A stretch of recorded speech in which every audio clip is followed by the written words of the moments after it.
And residents in Hydro, some surrounding areas as well, have been experiencing an increase in stomach illnesses. The State Department of Health is now doing wastewater surveillance to get some answers. Our Haley Wager spoke to some parents whose kids were impacted. The State Department of Health is still trying to figure out what's causing these illnesses. But out of an abundance of caution, they are encouraging people in Hydro to stick to bottled water or boiled tap water for the time being.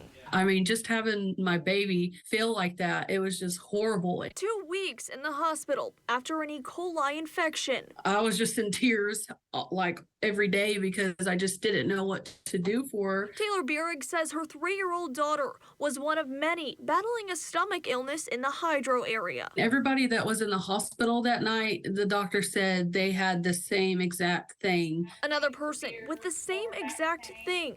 Stephanie Fields' 6-year-old daughter. In the beginning, she felt terrible. What started as a stomach illness quickly worsened to HUS, a rare disease that's usually caused by an E. coli infection. Her kidneys were starting to fail. She needed dialysis. After a long few weeks, both girls are feeling much better now. She's 100% better. She's back to her normal self. Both moms still questioning how and why this happened to their daughters. The State Department of Health is working to answer those questions.